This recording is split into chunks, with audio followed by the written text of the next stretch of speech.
ప్రేమగల తండ్రి, కృపయు సత్యమైన దేవ, ఈరోజు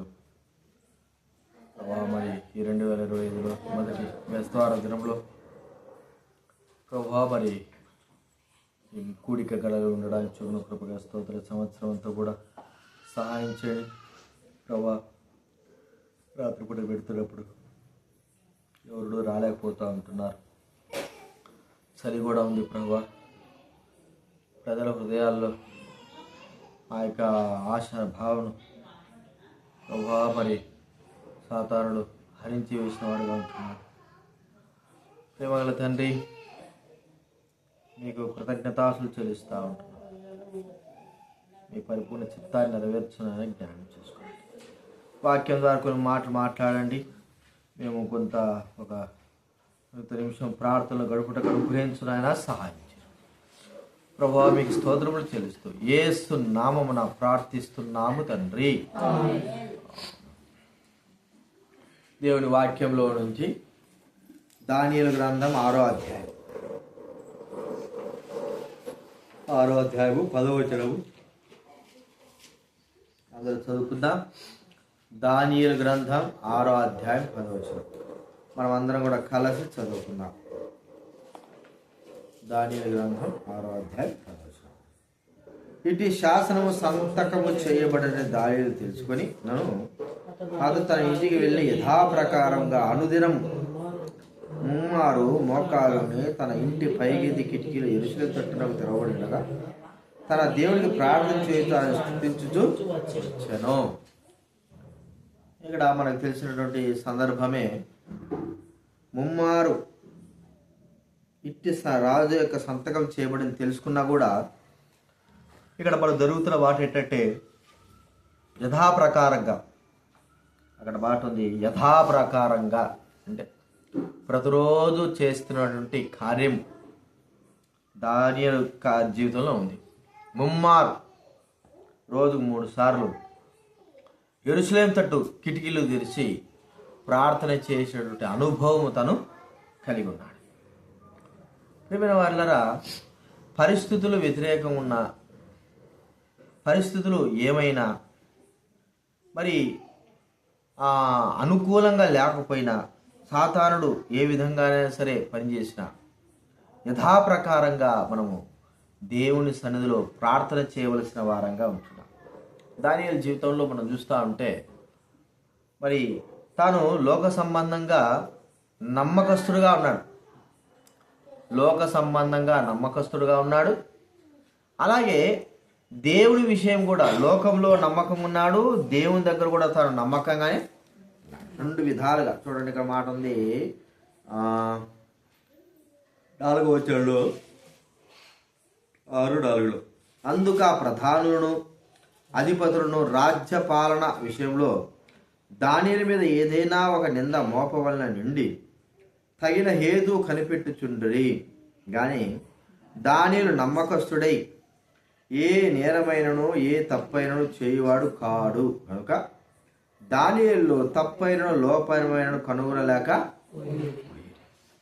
భౌతిక సంబంధంగా మనము ఎంతగా నమ్మకంగా ఉంటున్నామో మనకు బాగా తెలుసు. ఏడ మన పేరు చెడిపోతుంది, మన నమ్మకత్వం ఆడకపోతుంది, మన మీద గౌరవం ఆడకపోతుంది.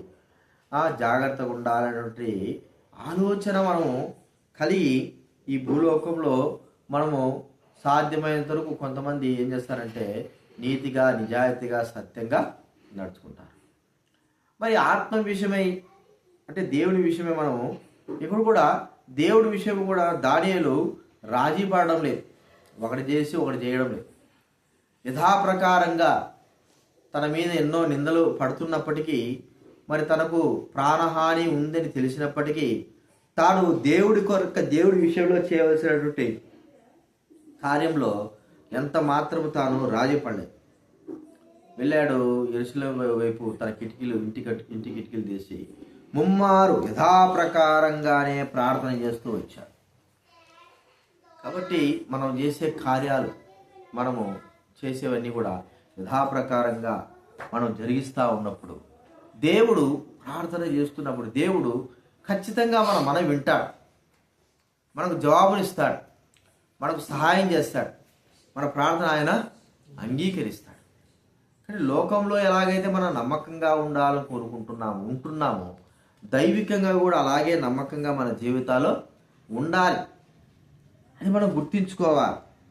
కాబట్టి ఈ దినాల్లో, ఈ సంవత్సరంలో మరి మన జీవితంలో ఒక తీర్మానం అనేది మనం గుర్తించుకుంటే, మరి లోకంలో ఎంత నమ్మకంగా ఉండాలో ఆశపడుతున్నావో దేవుని సన్నిధిలో కూడా అంత నమ్మకస్తులమై మనం జీవించాలా. దానియేలు నమ్మకస్తుడై అనేటట్టు మాట, నమ్మకం. కాబట్టి గుర్తించుకుందాం, నమ్మకం విషయంలో మనము చాలా జాగ్రత్తగా, బహు జాగ్రత్తగా ప్రవర్తించవలసిన వారంగా. చూడండి, హెబ్రీ పత్రిక 3వ అధ్యాయంలో,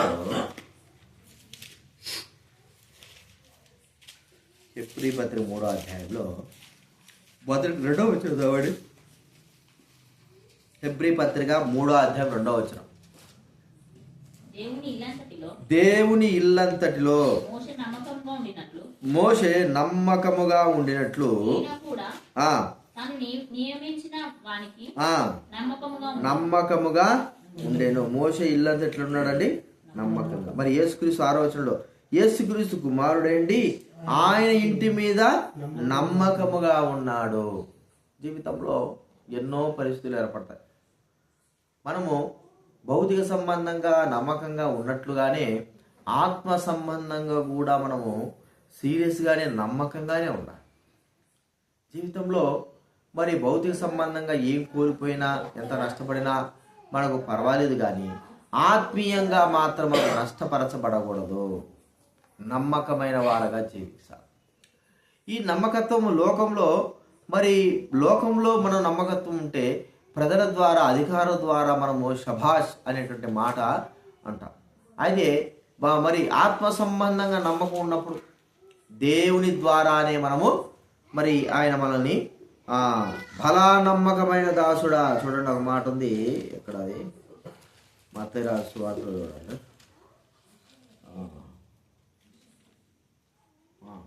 మత్తయి సువార్త 25వ అధ్యాయం,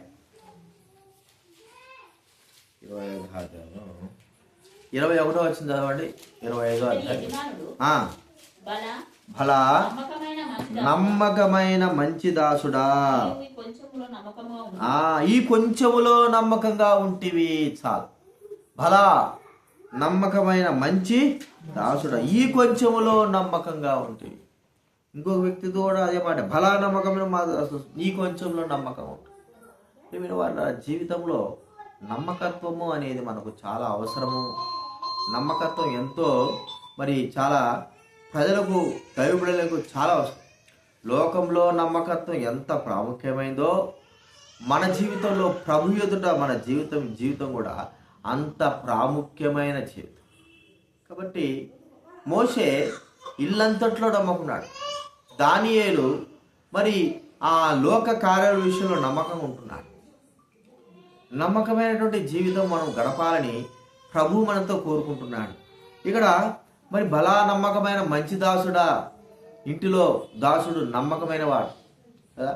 యోసేపుని గురించి మనం చూస్తూ ఉంటే, యోసేపు ఎలా ఉన్నాడంటే నమ్మకమైనటువంటి దాసుడిగా ఉంటున్నాడు. నమ్మకమైన దాసుడు, ఇంట్లో ఏ పని చెప్పినా కూడా చేసేవాడుగా ఉంటున్నాడు. యజమానురాలు చెప్పినా చేసేవాడు ఉంటున్నాడు. ఈ నమ్మకత్వము యజమానులైన వారు గుర్తిస్తారు. వారు గుర్తించే చేసేటే మరి యోసేపును తన దగ్గర ఉంచుకోవడానికి, తన దగ్గర పని జరిగించడానికి యోసేపుకు మరి ఆ యజమానుడు ఉన్నాడు పొతిఫెర. అంత మాత్రమే కాదు, ఇంత నమ్మకస్తుడు దొరకడు అనుకొని మరి తన ఇల్లంతటి పైన అధికారం కలిగినటువంటి వ్యక్తిగా ఆ యోసేపును ఆ పొతిఫెర చేశాడు. చూడండి, నమ్మకత్వము ఎక్కడున్నప్పటికీ కూడా నమ్మకత్వంగానే ఉండాలి. ఈ నమ్మకం మనకు చాలా అవసరం. దేవుడు మనం చూసేదంటే మనలో ఎంత నమ్మకమైన వాడుగా ఉన్నాడు, మరి ఎంతగా నమ్మవచ్చు ఈ వ్యక్తిని. దైవిక కార్యాలలో, దైవికమైన పనులలో మనం ఎంతగా నమ్మకమైన బలా మంచి దాసుడా అనేటువంటి విషయం మనం గుర్తిస్తుంటున్నాం. ఒకవేళ లోకంలో అధికారులు మన విషయం చూడొచ్చేమో, కానీ చూస్తున్నారని నమ్మకం ఉండడం కాదు, కానీ దేవుడు మనల్ని చూస్తున్నాడటువంటి పరిపూర్ణటువంటి నమ్మకం కలిగిన జీవితం కలిగిన వారంగా ఉండాలి. నమ్మకము వారిలో నుండి తొలగిపోయిన వాక్యంలో నమ్మకం వారిలో నుండి తొలగిపోయింది. ప్రియమైన వారిలారా, దైవబిడలంగా మనలో ఈ దినాల్లో నమ్మకం అవసరం. మరి అందరు నమ్మకం ఉన్నారా అంటే అందరితో మనకు వద్దు, మనం ఇతరులతో కంపేర్ చేసుకోవాల్సిన అవసరం లేదు. మన విషయమే మనం, మన జీవిత విషయమే మనం ఎంతవరకు నమ్మకస్తులమైన వారంగా జీవిస్తుంటున్నామో అది ప్రాముఖ్యమైన విషయం. దేవుని కార్యాల విషయంలో ఎవరో చేస్తున్నారని కాదు కానీ, ఇతరులు చూస్తున్నారని కాదు కానీ, మన విషయమే మనము ఎంత నమ్మకమైనటువంటి వారంగా జీవిస్తుంటున్నాం. ప్రియమైన వాళ్ళరా, మరి ఆ యొక్క దానియేలు వారితో పాటు జీవించుంటే అంత శ్రమ వచ్చేది కాదేమో, వారిలాగా జీవించుంటే దానియేలు వారి శ్రమ వచ్చేది కాదేమో. కానీ నమ్మకంగా ఉన్నాడు, అందుకే అపనమ్మకస్తులందరూ అతన్ని ఎట్లాగైనా పట్టించాలన్నటువంటి ఆలోచన కలిగిన వారుగా ఉంటున్నారు. చూడండి, అన్ని విషయాల్లో కూడా నమ్మకున్న వ్యక్తి ధైర్యంగా ఉండగలుగుతూ వచ్చాడు. తన నమ్మకమే దేవునిలా ఉన్నటువంటి తన నమ్మకమే తనను రక్షించగలుగుతూ వచ్చింది. నమ్మకమైన జీవితం కలిగి ఉన్నాడు కాబట్టి సింహాల బౌల్లో నుంచి విడిపింపబడ్డాడు, నిర్దోషిగా తీర్చబడ్డాడు. ప్రియమైన వాళ్ళరా, తన ప్రాణము కాపాడబడుతూ వచ్చింది. ఇది నా ప్రభు మనతో మాట్లాడుతుంటున్నాడు. మనము ఎంతవరకు నమ్మకమైన వారంగా జీవిస్తుంటున్నాం, ఎలాగా నమ్మకంగా మన జీవితాలు గడుపుతూ ఉంటున్నాం, నమ్మకమైన జీవితం మనకు ఎలాగా మరి ఉంటుంది. ప్రభువు నమ్మకస్తులను చూస్తున్నాడు. చూడండి, నాకు మాట ఉంది, ఆయన సన్నిధిలో నివసించాలంటే నమ్మకస్తులు అవసరం. 101వ కీర్తన గ్రంథం 101వ కీర్తన 6వ వచనం చదవండి. 101:6 నా యొద్ద నివసించున్నట్లు దేశములో నమ్మకస్తులైన వారిని. ఎట్లా ఉండాలంటే దేశంలో నమ్మకస్తులు ఉండడమే చాలా గొప్ప సంగతి. అందరూ కనిపెడుతూ ఉంటున్నారు. దేశంలో నమ్మకస్తులు చాలా అవసరం. ప్రియమైన వాళ్ళరా, మరి దేశంలో నమ్మకస్తులు ఉన్నారంటే లేరు. ఒకరు చూసి ఒకరు చెడిపోవడమే కానీ నమ్మకంగా ఉండడం అనేది చాలా కష్టమైపోయింది. 99% నమ్మకస్తులు కనుగొనగలమా అంటే వారి హృదయాల్లో విశ్వాసం కానీ. ఒక మాట, ఈ మాట మనం ఆలోచించుకుంటే చూడండి, లూకాసు వార్త 18వ అధ్యాయంలో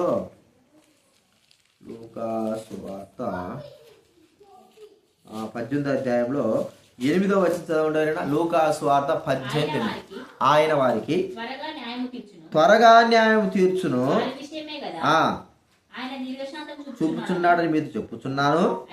ఆయనను మనుష్య కుమారుడు వచ్చినప్పుడు ఆయన భూమి మీద విశ్వాసము కనుగొన్నా. మనుష్య కుమారుడు వచ్చినప్పుడు నమ్మకస్తులైన వారు కనబడునా అనే మాట మనం చెప్పుకోవచ్చు. నమ్మకస్తులైన వారు కనబడతారా అంటే నమ్మకస్తులైన వారు కనబడరు. దేవుడు అందరూ కూడా పరిశీలన చేస్తూ ఉంటున్నాడు. లోకంలో నమ్మకస్తులు ఉన్నారా, లోకంలో నీతిమంతులు ఉన్నారా, లోకంలో యథార్థవంతులు ఉన్నారా, ఆయన చూస్తూ ఉన్నాడు కదండి. లోకంలో ఎలాంటి వారు ఉన్నారు.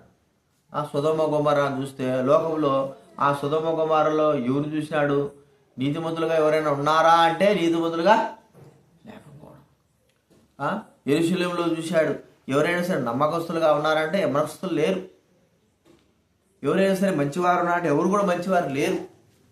అంటే ఆయన కనుదృష్టి సంచారం చేస్తూ ఉంది. మరి తనను నమ్ముకున్న వ్యక్తులు ఎలాగ జీవిస్తున్నారు, ఎలాగ ఉన్నారు?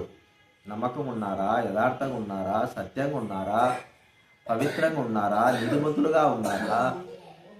చూస్తున్నారు ప్రతి ఒక్కరిని. కాబట్టి మనము దేవుడు చూస్తున్నాడు ఆ ఆలోచనతో మన జీవితాలు గడపాలి. నమ్మకంగా ఉండాలి. ఎవరు చూసినా లేదండి, నమ్మకంగా నేను ఉంటే చాలు. మరి వారు లేరు కదా అంటే వారితో నాకు అనవసరం, నేను నమ్మకుంటా. ఒకసారి మరి దైవబిడ్డవారు విల్సన్ అని మాకు తెలిసిన అన్నాడు. మరి ఆయన స్టాంపు ఆఫీస్ ఉంటుంది కదా, స్టాంప్స్ తయారు చేస్తారు. ఏమనేది రిజిస్ట్రేషన్ ఆఫీసులో ఇప్పుడు కూడా చేస్తున్నాడు ఆయన. రిజిస్ట్రేషన్ ఆఫీసులో పనిచేస్తాడు. ఎంత నమ్మకస్తుడు అంటే అక్కడ అంతా కూడా రిజిస్ట్రేషన్ ఆఫీస్ అంటేనే లంచాలతో కూడుకున్నారు. భయంకరమైన లంచాలు, మామూలు లంచాలు కాదు. పీవర్ మొదలుకొని పెద్దోడి వరకు లంచాలే లంచాలు. కానీ అందరూ తీసుకుంటారు. స్టాంపుకు 5 రూపాయల స్టాంప్ అయితే 20 రూపాయలు అమ్ముతారు. 5 రూపాయల స్టాంప్ అయితే 20 రూపాయలు అమ్ముతారు. కానీ ఆయన మాత్రం 5 తీసుకుంటాడు. ఆయన డ్యూటీ చేస్తున్నప్పుడు 5 తీసుకుంటాడు. ఇప్పటికి ఉన్నాడు నమ్మకస్తుడు. ఎంతోమంది ప్రతి ఒక్కరు అనేవాడు, అందరూ లంచాలు తీసుకుంటారు. ఏమయ్యా మేమందరం లంచాలు తీసుకుంటున్నాం కాస్తో కోస్తో, మరి నువ్వు కూడా తీసుకోవచ్చు కదా మాతో పాటి. ఒకవేళ నువ్వు అటు తీసుకోకపోతే ప్రజలు ఏమనుకుంటారంటే, వాళ్ళు ఏమనుకుంటారని నాకు అనవసరం. మళ్ళీ హ్యాండిక్యాప్, 2 కాళ్ళు హ్యాండిక్యాప్డ్ అయ్యారా. అంత విశ్వాసం, నమ్మకం. చూడండి, నమ్మకంగా మనం పనిలో ఉన్నప్పుడు ఆ దానియేలును ఎలాగైతే దేవుడు రక్షించినాడో అలాగ రక్షిస్తాడు. ఆ వ్యక్తి అలా ఉన్నాడు. ఉంటే ఆ పెద్ద పెద్ద వాళ్ళకు అంత పెద్ద ఉంటుంది. ఆ పెద్ద కూడా బాగా లక్షలు భూములు, ఎక్కడ కొండలు ఉంటాయి భూములు, అవి రాసి ఇచ్చేసేది. ఏం చేసేదంటే స్టాంపులు వేసేసి ముద్ర వేసి ఇచ్చేది. లక్షలు అవన్నీ ఆక్రమించుకుని ఒకసారి మనకు టీసీలు లాగా వస్తారు కదా, కలెక్టర్ లాగా వచ్చేసారు, పట్టుకున్నారు. ఆమె డిబార్ చేసేసారు. ఎందుకు? దొంగగా చేసి లక్షలు ముంచేసిందని. ముంచేస్తే ఈయనకు ఇప్పుడు ఇతను నమ్మకస్తుడు ఉన్నాడు కదా, ఇతను ఇప్పుడు అందరు ఉంటారు, అతను కూడా తీసుకున్నాడండి, ఇతను కూడా తీసుకున్నాడు చెప్తారు. దేవుడు ఇతనికి ఏం చేశాడంటే, ఇప్పుడు వద్దులే కానీ నువ్వు 4 రోజులు సెలవు పెట్టని చెప్పాడు. జరిగిన విషయం చెప్పాడు. ఉన్నాడు ఇప్పుడు 4 రోజులు సెలవు పెట్టేశాడు. 4 రోజులు అమ్మ నాకు బాగాలేదు, మీరు నన్ను ప్రదిస్తాను, నాకు 4 రోజులు సెలవు కావాలా అంటే బాగా నమ్మకం, ఎవరు రుచి రాకుండా ఆఫీసుకు నమ్మకంగా పోతాడు. ఏమైనా సరే నమ్మకంగా పోతాడు. 4 రోజులు సెలవు. ఈ 4 రోజులు జరిగిపోయింది డీబార్లు ఇవ్వాలని అన్నీ అయిపోయినాయి. ఇప్పుడు ఇతను ఏమైనాడు చూడండి, నమ్మకంగా ఉండడం ద్వారా తన ఉద్యోగాన్ని కాపాడుకున్నాడు. లోకంలో నమ్మకం ఉండి కూడా ఉన్నాడు. అందరితో పాటు తీసుకున్నట్టే ఏమైపోయిందో, తన ఉద్యోగం కూడా ఊడిపోయిందో, సాక్ష్యం పోయిందో, జీవితం పాడైపోయిందో, నాశనం అయిపోయిందో, కుటుంబం కూడా ఎంతో బాధపడేది. చూడండి ఎంత త్రుటిలో దేవుడు తప్పిస్తున్నాడు. మనం ఎక్కడున్నా, ఏ పరిస్థితిలో ఉన్నా, ఎలా ఉన్నా కూడా నమ్మకంగా ఉండవలసిన వారంగా ఉంటున్నాం. కాబట్టి దానియేలు నమ్మకంగా ఉన్నాడు. లోకంలో ఉన్నటువంటి కొంతమంది నమ్మకంగానే ఉంటారు, కానీ వారు నమ్మకంగా ఉండడం ద్వారా వాళ్ళకి ఎటువంటి ప్రయోజనం లేదని మళ్ళీ తిరిగి వాళ్ళు అన్యాయంలో మునిగేవారుగా ఉంటారు. మోషే దేవుని నీళ్ళంతట్లో నమ్మకం ఉన్నాడు. ప్రియమైన వారిలరా, మన జీవితాలు కూడా నమ్మకత్వము మనం ఏం చేయకూడదు, కోల్పోకూడదు. ఎవరెడలా? దేవుని ఎడల. లోకంలో కూడా నమ్మకమే ఉండాలి. మన పైన ఏదైనా ఒక పని అప్పచెప్పినప్పుడు, లేకపోతే మనకు దైవికమైన కార్యాలు అప్పచెప్పినప్పుడు మనము నమ్మకంగా ఉండాలా. కష్టం కదండి. ఆ మాట ఉంది, దేవుని యందు విశ్వాసం ఉంచిన వాడు మాట ఎంత నష్టపడినా కూడా మాట తప్పడు. చూడండి 15వ అధ్యాయం కీర్తన గ్రంథం 15వ అధ్యాయం చూడండి 4వ వచనం చదవండి ఎవరైనా. అతడు దృష్టికి నీచుడు, అసహ్యుడు,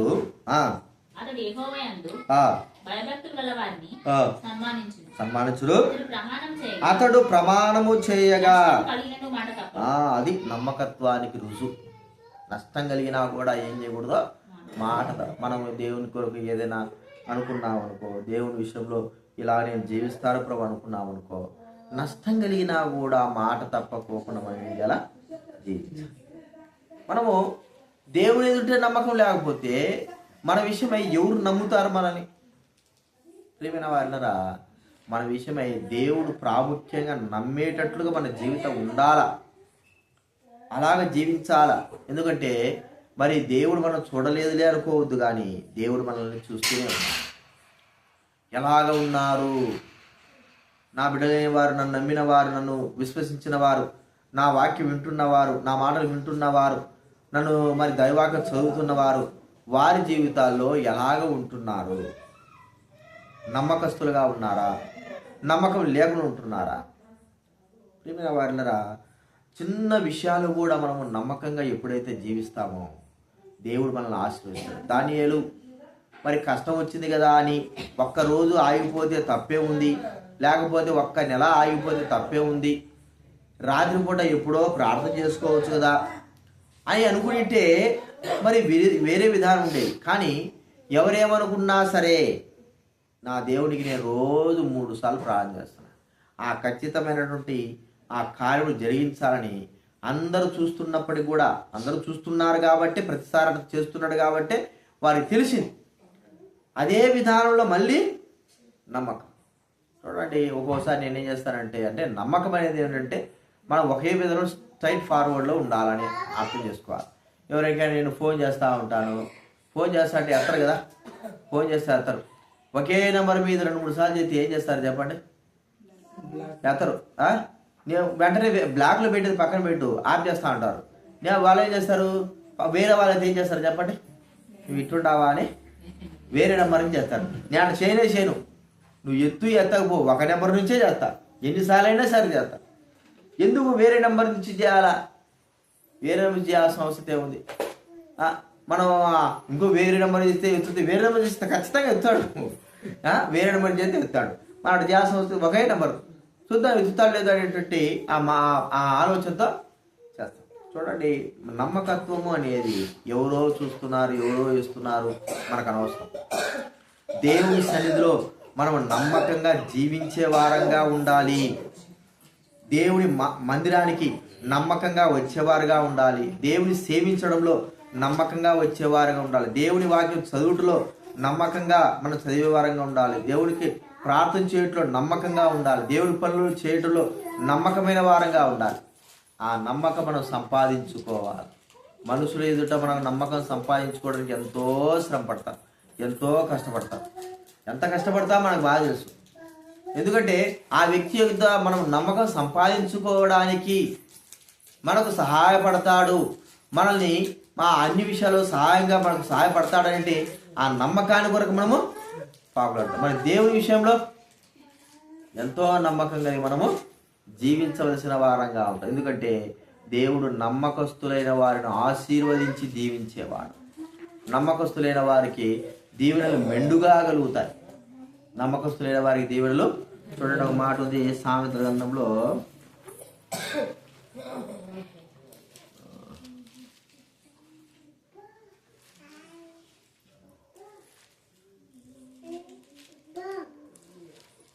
నమ్మకస్తులైన వారికి దీవెనలు 28వ అధ్యాయం 20 వచనం చదవండి. సామెతల గ్రంథం 28వ అధ్యాయం 20 వచనం. నమ్మకమైన వానికి దీవెనలు ఏం కలుగుతాయంటే, ఎట్ట కలుగుతాయంటే మెండుగా, అంటే అత్యధికంగా వస్తాయి. నమ్మకమైన వాడు ఎవరైనా సరే ఆ వ్యక్తి నమ్మకంగా ఉండాలంతే. నమ్మకమైన జీవితం మెండుగా కలుగుతాయి దీవెనలు. కాబట్టి అలాంటి దీవెనలు, అలాంటి యొక్క మెండైన జీవితం మనం కలిగి నమ్మకం పోగొట్టుకోకుండా, మనము ఒకసారి ఈ వ్యక్తి నమ్మి మోసపోయినాము అనుకోకుండా, నమ్మి ఈ వ్యక్తికి మనము ఆశీర్వపడ్డాము, మరి నమ్మినాము, మనకు ఎటువంటి భయం అవసరం లేదు అనేటువంటి తలంపుతో కదా. నమ్మకత్వం ఉంటే ఏం చేస్తారు చెప్పండి? డబ్బు ఇచ్చేవారు కూడా ఇస్తారు, ఫైనాన్స్ ఇచ్చేవారు కూడా ఇస్తారు. ఎందుకు? నమ్మకం ఉంది, ఈ వ్యక్తి ఇస్తాడు. 1 రోజు 2 రోజులు అయినా సరే, లేట్ అయినా సరే ఏం చేస్తాడు? ఇస్తాడు. తలం అది మనం గుర్తించు. మన జీవితంలో ఆత్మీయంగా కూడా ఏముండాలా? నమ్మకత్వం ఉండాలి. కాబట్టి అది గుర్తించుకుందాం. నమ్మకమై ఉండడానికి కొరకు మనం ప్రార్థన చేసుకుందాం. ప్రేమగల తండ్రి, పరిశుద్ధుడైన మా దేవ యేసు ప్రభువును మీకు వందనాస్తుతులు స్తోత్రాలు చెల్లిస్తూ ఉంటున్నాం. ప్రభువా, ఈ సమయంలో తండ్రి మిమ్మల్ని స్తుతించి మహింపరిచే గణపరిచే బాధ్యత ఇచ్చినావు. ప్రభువా, మీ ఘనమైన నామం బట్టి వందనాలు. సర్వాధికారి తండ్రి, సర్వలోక సృష్టికర్తమైన దేవ మీకు ఎంతో స్తోత్రాలు చెల్లిస్తా ఉంటాం తండ్రి. మరి దానిని గురించి రాబడిన మాటలు, అతను నమ్మకస్తుడై అనే మాట. ఎన్నో విషయాలు, భౌతిక సంబంధంగా నమ్మకస్తుడుగా ఉన్నాడు, శరీర సంబంధంగా నమ్మకస్తున్నాడు, ఆత్మ సంబంధంగా కూడా నమ్మకస్తుడు, మనుషుల మధ్య నమ్మకస్తుడు ఉన్నాడు, దేవుని ఎదుట కూడా నమ్మకస్తుడు ఉన్నాడు. ప్రభా, నిజమే ప్రభా, నమ్మకమైన వారికి దీవెనలు మెండుగా కలుగుతాయి. సామెత 28:20 నెరవేరుస్తూ వచ్చాడు. ప్రభా, మోషే దిల్లంతట్లో నమ్మకం ఉన్నాడని దైవవాక్యంలో రాయబడుతూ వచ్చింది. ప్రభా, ఆ నమ్మకత్వం బట్టి తండ్రి మరి నష్టం కలిగినా కూడా మాట తప్పని జీవితము ప్రభా ఉంటుందని మీరు సెలవిస్తూ వచ్చారు. నమ్మకస్తులైన వారు లోకల్ మనసుతో ఎతుకుతున్నారు ప్రభా. నీతిమంతులనే ఎతుకుతున్నట్లు, యథార్థంతో ఎతుకున్నట్టు నమ్మకమైన వారు కూడా ఉన్నారా అని ఎతుకుతానే ఉన్నారు ప్రభా. అందరూ బడి స్తోత్రాలు. మా జీవితాలు కూడా ఈ కొత్త సంవత్సరంలో నమ్మకంగా ఉండడానికి అనుగ్రహించండి. దైవ కార్యాలు, దైవ పనులు, దైవ మీటింగ్లలో ప్రభా మేము సేవించడంలో నమ్మకం మేము కలిగి ఉండడానికి అనుగ్రహించాలి. భలా నమ్మకమే మంచి దాసుడా, ఈ కొంచెంలో నమ్మకం ఉంటుంది ప్రభా, ఎక్కువలో నమ్మకం అనేది మాకు అనుగ్రహించవలసిన చేస్తున్నాం. నమ్మకం వారి నుంచి తొలగిపోయినట్టు మాట మాకు రాకూడదు ప్రభా, కనికరించండి. ఇలాగ ప్రభా ఈ బేస్తవారం కూడా తండ్రి మరి మీటింగ్ జరిగించాం ప్రభా. అయితే ఎవరు రాలేకపోతున్నారు ప్రభా. ప్రజల హృదయాల్లో కార్యం జరిగించండి. ప్రజలతో మీరు మాట్లాడండి ప్రభా, రక్షించండి. కానీ మా చేతులు ఏం లేదు ప్రభా, మేమేం చేయలేం. ఒక్కరిని కూడా తండ్రి వారిని మనసును మార్చి మేము తీసుకురాలేం, మా వల్ల కాదు ప్రభా. కేవలం మీరే ఈ కార్యమును జరిగించవలసి మనం చేస్తుంటున్నాం. సహాయం చేయండి. పరలోకమందున తండ్రి మీ ఘనమైన నామం బట్టి మీకు కృతజ్ఞతలు చెల్లిస్తూ ఉంటున్నాం. దయచేసి జ్ఞానం చేసుకోండి. ఈరోజు జరిగిన పరిచయలో పిల్లల పరిచయలో మీరు దీవించారు, ఆశీర్వించారు. సహాయం చేయండి. ఈ మాటలు కూడా కొన్ని నమ్మకమే జీవితం కలిగి మేము జీవించడానికి కూడా మీరు అనుగ్రహించవలసి మీరు వేడుకుంటున్నాం. సహాయం చేయండి, తోడ్పడండి ప్రభా. రామదాస్ కుటుంబాన్ని కూడా జ్ఞానం చేసుకుని దీవించి ఆశ్రయించు ప్రభా. మరి సేవలకు జ్ఞానం తిమోతి జ్ఞానం, వారి కుటుంబానికి జ్ఞానం, పిల్లలు దీవించి ఆశ్రయించు ఆయన. సహాయం చేయండి. బిడ్డలు ఆశ్రయించండి. రామదాస్ తల్లి గారు కూడా ఆరోగ్యం నింపండి, కనికరించండి. నమ్మకమైన వారుగా కుటుంబంతో మిమ్మల్ని సేవించే బిడ్డలుగా సహాయం చేయండి. సేవలు కూడా మీ సన్నిధికి రావడానికి నేర్పించున్నాయన సహాయం. జీవితం అంతా కూడా అయిపోయిన తర్వాత ఇక రావడానికి ఏమీ లేదు ప్రభా. కనికరించండి. సంపూర్ణ కార్యం జరిగించండి. జీవితం మార్చండి ప్రభా. వెనకున్న వాటిని మరిచి ముందున్న వాటి కొరకు వేరుపడేటువంటి జీవితం తన హృదయంలో దయచేయండి. మనుషులు ఏమనుకున్నప్పటికీ ప్రభా మీరు నాకు కావాలా, దేవుడు కావాలంటే తలంపు కలిగి సామె తన కుటుంబంతో సామి సన్నిధికి రావడానికి అనుగ్రహించునైనా. మీరు మా తిమోతి జీవితం పరిపూర్ణంగా మార్చండి. సంపూర్ణ కార్యం కలిగించండి. సాతానికి భయపరచండి ఓ ప్రభా. రక్షించండి. జీవితం మార్చండి ప్రభా. నమ్మకంగా ఉండి మెండైన దీవెనలు, దైవికమైన దీవెనలు పొందడానికి మీరు దయచేయవలసి మనం చేస్తుంటున్నాం. సహాయం చేయండి. బిడ్డలు దీవించి ఆశ్రయించండి. స్తుతి ఘనతమైన ప్రభావాలు ఆరోపిస్తూ ఈ కుటుంబానికి నిత్య దేవులతో నింపవలసి మనం చేస్తూ ప్రభావ. మరి ఆ బంధువుల అమ్మాయి వచ్చిన అమ్మాయి కూడా దీవించి ఆశ్రయించండి. చిన్న పిల్లలు వస్తున్నారు, తనకు రక్షించి కనికరించున్నాయన సహాయం. పిల్లలు కూడా దీవించారు. మీకు ఎంత వందనాలు చెల్లిస్తూ మహిమ ఘనత స్తుతి ప్రభావాలు మీకు చెల్లిస్తూ కృతజ్ఞతాపూర్వక వందనాలు చెల్లిస్తూ వచ్చిన వారందరూ బట్టి స్తోత్రాలు చెల్లిస్తూ ప్రభావ రేపు వారం ప్రభావ కొత్త వారం కూడా తీసుకురండి. సహాయం చేయండి, తోడ్పడండి ప్రభావ. సునీతమ్మ, సురేఖమ్మ, మరి దుర్గమ్మ వీళ్ళు కూడా రావడానికి అనుగ్రహించండి. సహాయం చేయని ఆయన తోడ్పడండి. మీ చిత్తం నెరవేర్చవలసి మనం చేస్తూ యేసు నామమున ప్రార్థించి అడిగి వేడుచున్నాము తండ్రి. తండ్రి అయిన దేవ ప్రేమ యేసుక్రీస్తు కృపయు పరిశుద్ధాత్మ సహవాసం చేరవచ్చిన మనకు సకల పరిశుద్ధులకు ఇప్పుడెల్లప్పుడు సదాకాలం తోడైండు గాక.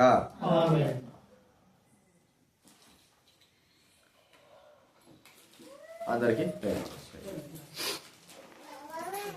రేపు సిస్టర్స్ మీటింగ్ ఉంటుంది.